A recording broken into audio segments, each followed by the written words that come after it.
Vamos colocar aqui que uma boneca. Você acha que o espírito maligno ele poderia se apossar de uma boneca? Vamos utilizar aqui de exemplo alguns filmes que a gente já assistiu, o Chuck, Annabelle, essas coisas. É possível? Vocês já tiveram alguma experiência nesse sentido? Claro que sim, até inclusive em alguns episódios, né, nós falamos muito disso, trouxe uma repercussão, uma polêmica gigante, muita experiência as pessoas trouxeram. Depois que a gente abordou essas questões de bonecos, né, de brinquedos, de objetos, né, o inimigo ele vai se utilizar de tudo, independentemente se é movente ou semovente, não importa se é uma xícara, se é um talher, se é qualquer coisa, independentemente, ele vai poder movimentar, mexer, fazer até o ser humano. Né? Então, eu acredito assim que ele se utiliza de objetos, de coisas, boneca, né? E inclusive com poder de fala. Eu acredito piamente. Uma boneca falando com o indivíduo. Você imagina? Deus que me livre, guarde. O cara sai voado. Negócio... Mas vocês já tiveram alguma experiência assim? Fora aquela que você já contou, né? Fora as que eu já contei. Denis também? Pastor Denis com certeza deve ter, porque ele é muito mais viajado do que... Olha o berço desse negão, né? Ele é muito mais viajado do que eu, né? Eu quero voltar lá atrás no animal? No animal. Numa cidade da Bahia chamada Alvorada do Norte. Eu estava em Brasília e o meu pastor me mandou ficar lá nessa cidade um período lá. E nesse período tinha um monte. A pessoa de lá da cidade, pastor, tem um monte aqui, vamos lá orar. Vamos orar. E lá é monte. Aqui, quando nós falamos vamos no monte, nós vamos na mata ali, mas não tem monte. A gente sabe, a gente que mora aqui em Foz é uma cidade plana, não tem monte. Lá é monte mesmo. Que a gente levava 1 hora do pé do monte ao topo do monte. E aí, o pastor anunciou, e vamos. Aí ele disse, só fique tranquilo, pastor, que lá é assim. Eu já vou lhe avisar. Tem gente que vai até uma parte... de lá não vai. Eu digo, como assim? Não, é que quando nós começamos a orar lá, a gente já levava bastante pessoas. Só que chegou um dia lá que Deus falou que daquela parte para o topo do monte, não é qualquer pessoa que sobe. Eu pensei, eu digo, acostumado a orar no monte, eu vou ver mesmo se isso é verdade.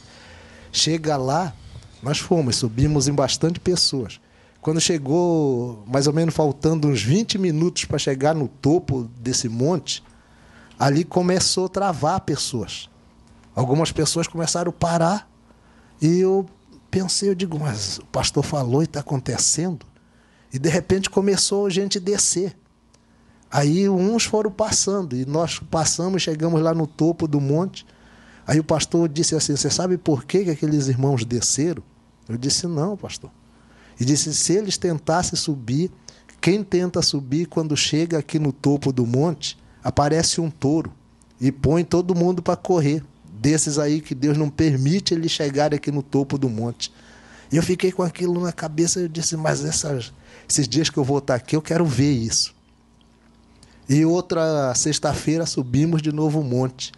E quando chegou lá, uns irmãos tentaram e foram. Quando chegou lá, começou aquele vulto preto vindo, todo mundo no escuro. Né? E eu comecei a olhar assim, gente, correr e descer. Aí quando aquelas pessoas desceram, também calmou-se aquilo.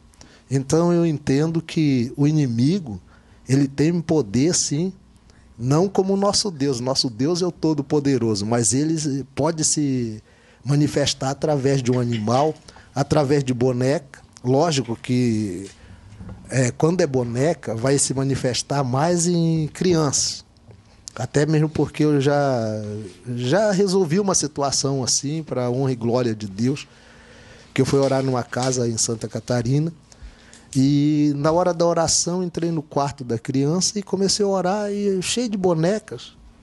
E você sabe que a gente tem sempre um cuidado, vamos supor, de chegar numa casa que a gente nunca foi e já dizer, tira isso, não tira isso, eu não vou para dar ordem para pai, para mãe fazer o que deve fazer com filhos. Mas quando entra o lado espiritual, nós, como um orientador espiritual, a gente vai ter que fazer aquilo que o Espírito de Deus está nos ordenando, está nos orientando. Eu orei no meio de várias bonecas. E, de repente, o olho foi direto numa e eu disse, e essa aqui? Ah, essa aqui minha filha ganhou, mas ganhou de quem? Ah, ganhou de uma pessoa que a gente conheceu e ela gostou tanto da minha filha, deu essa boneca para ela. Eu disse, vem cá, e a sua filha não acorda de noite, já não teve noite dela acordar chorando? Ela disse, pastor, isso acontece direto. Aí eu tenho que vir, deitar aqui, ficar ao lado dela, oro, aí ela calma, torna a dormir. Eu disse, então a senhora vai fazer o seguinte, a senhora vai tirar essa boneca, vai dar o fim nela, e a sua filha não vai mais chorar à noite. A senhora vai ver que de hoje em diante está resolvida a situação, que ela está vivendo algo que é uma perturbação noturna. Quando todo mundo dorme, o inimigo vem e perturba ela para roubar até a sua paz, roubar a paz do seu esposo, que tem que acordar, vir para cá ficar com ela. E ela ficou assim, olhou para mim. Eu acredito que, mesmo resistindo, ela acabou me dando a boneca e disse, então tá, pastor, eu vou dar, o senhor ora, mas ela queria ainda ficar com a boneca. Eu digo, não, eu vou orar, mas a senhora vai eliminar ela, não vai deixar mais ela aí. E ela seguiu a orientação. E passa-se um ano, eu volto lá e ela diz que daquele dia em diante nunca mais a filha dela acordou à noite chorando. Então era um espírito que perturbava essa criança através dessa boneca que ela ganhou. Então a gente sabe que o mundo espiritual, ele é violento, ele pode se manifestar de várias formas, o inimigo, como Deus também se manifesta de várias formas na nossa vida, nos dando uma orientação para passar para alguém. Assim também o inimigo age. Então esse foi algo que me marcou. Você sabe que é uma polêmica muito grande, essa questão de objetos aqui, porque assim, várias pessoas já colocaram nos comentários falando que é impossível, pastor Elias, um espírito tomar... ele se apossar de coisas sem vida. Existe uma galera que acredita, existe uma galera que não acredita que um espírito maligno, por exemplo, pode estar num quadro, ou pode estar em um objeto do qual não tenha vida. Mas o mais interessante de tudo isso é que assim, ó, você não acreditar porque uma coisa não aconteceu com você é um ponto. Mas e quando começa a aparecer centenas de pessoas, como já apareceu nos comentários, de pessoas que tiveram N problemas com objetos? E daí como é que fica? Quem que segue? Como é que fica, pastor? Pois é. Aí, assim, para essa galera que defende essa visão de que é impossível. Então, como é que fica essa questão do... toda essa turma que está tendo essas experiências, como é que fica daí? Existe aí passa a ser uma contradição. Você está observando, você está vendo que a grande maioria está explicando isso, está dizendo que existe. Vai ficar difícil você continuar sustentando isso, dizendo não, é impossível. A partir do momento que aparece um aglomerado, um grupo de pessoas que dizem eu experimentei isso, a minha tese automaticamente vai cair, porque, peraí, cara, se aconteceu com uma galera aí, então eu tenho que respeitar isso. Então eu vou respeitar. Então eu acredito sim, eu acredito piamente, eu vou continuar sustentando que é possível sim. Com certeza. É porque assim, ó, vira em contradição, Renê, a questão da própria Bíblia, vamos dizer assim. A Arca da Aliança era um objeto do qual carregava a presença ao ponto da galera que não era digno tocar lá e morrer, cara. A ponto de tá lá no meio da guerra lá com os filhos de Eli lá e não poder livrar os filhos de Eli daquilo. Ou seja, era um objeto. Não que o objeto é santo, mas era um objeto que era usado pelo poder de Deus. A cobra que foi levantada no deserto lá, ela era um objeto do qual não era a cobra, mas o espírito que estava ali, o espírito de Deus, fazia com que as pessoas olhassem e eram curadas. Eu estou errado, equivocado? Não, exatamente. Então acaba ficando meio em contradição para você que nos assiste e desacredita, porque assim, se você é cristão e acredita na Bíblia, a Bíblia tem tanta coisa que dá margem, né, René? Pastor Denis, o senhor fez um comentário agora sobre essa questão dessa experiência que o senhor teve, que o senhor foi até a casa e a pessoa criou uma certa resistência ao te dar essa boneca.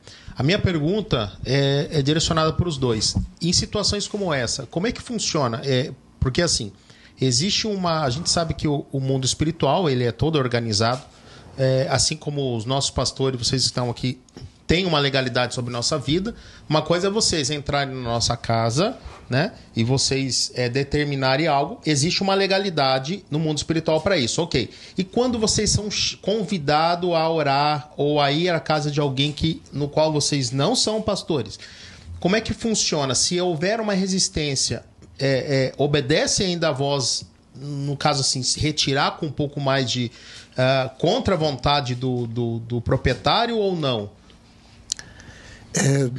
Vamos supor, se a pessoa seguir a nossa orientação, ela vai fechar uma brecha. Você falou de brecha. Como nós temos legalidade, como você falou, os que são membros da igreja, que nos convidam, a gente vai lá, a gente tem legalidade para ir lá orar, entrar na casa deles orar. Tudo bem.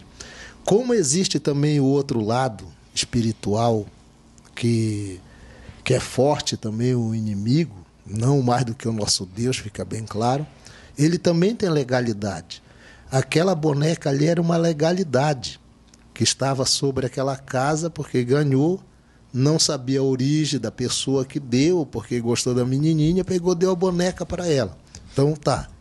Em todos os outros objetos não acontecia, mas através daquela boneca o inimigo tinha legalidade e vinha atacar a menina. E aí a resistência.